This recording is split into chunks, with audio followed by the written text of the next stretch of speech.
Latest updates ఎప్పటికప్పుడు పొందడానికి big TV WhatsApp channel follow అవ్వండి. లింక్ డిస్క్రిప్షన్ లో ఉంది. గురుగారు, షోడశ సంస్కారాలలో చివరిది అంత్యేష్టి, దాని గురించి తెలియచేయండి. 16 సంస్కారాలలో 15 సంస్కారాలని పంచదశ కర్మలు అంటారు. అవి బతికున్న వాళ్ళందరూ చేసుకుంటారు. దాంట్లో ఎవరైతే చేసుకుంటారో అతను కేవలం వివాహం చేసుకుంటాడు. తర్వాత చనిపోయిన తర్వాత చేసే కర్మలన్నీ కూడా అంత్యేష్టి అంటారు. సంస్కారం అంటే ఆ వ్యక్తి చనిపోతాడు. అప్పటికి చనిపోయిన తర్వాత మరి ఎవరు చేయాలి అంటే తన సంతానం చేయాలి. తన సంతానం చేసేటువంటి చివరి సంస్కారం ఎప్పుడైతే గర్భాధానంతో మొదలైందో, అంటే బీజం పడి పిండంగా పుట్టి పెద్దయ్యి పుట్టి పెరిగి వివాహం చేసుకుని ఆ శరీరం ఎప్పుడైతే శిథిలమైపోతుందో, అంటే చనిపోతారో, ఆ తర్వాత ఆ శరీరానికి కూడా సంస్కారం కావాలి. కాబట్టి దాన్ని అంత్యేష్టి సంస్కారం అంటారు. అది సంతానం వాళ్ళు చేస్తారు. సంతానంలో మళ్ళీ బోలెడన్ని ధర్మశాస్త్ర విషయాలు ఉంటాయి. కొడుకులు చేయాలి, లేదా కొడుకులు లేనట్టయితే కూతుళ్ళ కొడుకులు చేయాలి. కూతుళ్ళ కొడుకులు కూడా లేనట్టయితే జ్ఞాతులు చేయాలి, అంటే తమకు పాలివాళ్ళు అంటారు, వాళ్ళ వంశం వాళ్ళు చేయాలి. వాళ్ళు కూడా చేయగలిగినట్టయితే ఆ భార్య తన కర్తృత్వంతోనే భర్తకి, భర్త తన కర్తృత్వంతోనే భార్యకి చెయ్యాలి.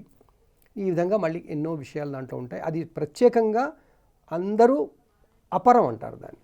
ఇవన్నీ పూర్వం అంటారు.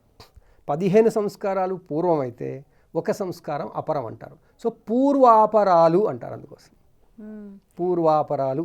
ఈ మృతాశౌచం అని కూడా అంటారు. అప్పుడు అక్కడ చనిపోయిన తర్వాత మృతాశౌచం వస్తుంది.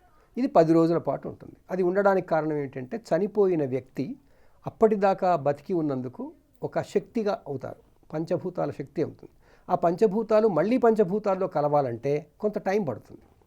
ఆ టైం పట్టడాన్ని వాళ్ళు కొంత పీరియడ్గా తీసుకొని అది పితృలోకంలో ఉంటుందని భావించి అప్పటిదాకా వీళ్ళు దానికి సంబంధించిన కర్మలు చేయాలని దాన్ని పితృయజ్ఞంగా చెప్పారు. పితృయజ్ఞం చేయాలి. ఈ 10 రోజులు ఎందుకు ఆశౌచం ఉంటుందంటే చనిపోగానే మృతుడి యొక్క పంచ ప్రాణాలు శరీరంలోంచి బయటకు వచ్చి ఎటో పోవు, మళ్ళీ ఒక దగ్గరికి వచ్చే ప్రయత్నం చేస్తాయి. ఇన్నాళ్ళు బంధింపబడి ఉన్నాయిగా శరీరంలో. అలా వచ్చినప్పుడు అవన్నీ 10 రోజుల పాటు, 10 పగళ్ళు, దశాహం అంటారు, 10 పగళ్ల పాటు అవి దగ్గరికి వచ్చే ప్రాసెస్ జరిగి ఒక దగ్గరికి వస్తాయి. రాగానే ఏమవుతుంది, శరీరం ఉండదు కాబట్టి గాలిగా తేలికైనవి కాబట్టి పైకి వెళ్ళిపోతాయి. పైకి పోవడం అంటే పితృలోకానికి పోవడం. ఆ పితృలోకానికి పోయేది ఈ 10 రోజుల పాటు జరిగేదాన్ని మన వాళ్ళు ఔర్ధ్వదేహం క్రియేట్ అవుతుంది అంటారు.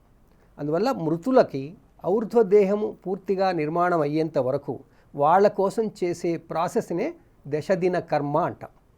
ఆ దశదిన కర్మ చేయాలి. చేస్తే వాళ్ళు ఒక దగ్గరికి వచ్చి, ఆ ప్రాణాలు ఒక దగ్గరికి వచ్చి పైకి వెళ్తుంటారు.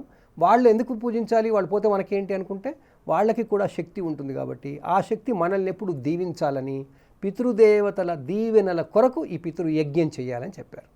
ఆ పితృయజ్ఞం ఇది బేసిక్గా మనకి జెనెటిక్స్కి సంబంధించిన శాస్త్రం. అప్లైడ్ జెనెటిక్స్ని అంత్యేష్టికి సంబంధించిన శాస్త్రంగా చెప్పుకోవచ్చు. అవన్నీ ప్రత్యేకంగా చెప్పుకోవాల్సినటువంటి విషయాలు.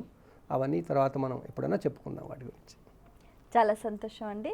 మీ అమూల్యమైన సమయాన్ని కేటాయించి ఎన్నో విషయాలను వివరంగా మా అందరికీ తెలియజేసినందుకు ధన్యవాదాలు. అందరికీ ధన్యవాదాలు. స్వస్తి. ఇది ఇవాల్టి కార్యక్రమం. మరో కార్యక్రమంలో మళ్ళీ కలుసుకుందాం. అంతవరకు సెలవు. నమస్కారం. For more videos like this, subscribe Big TV channel.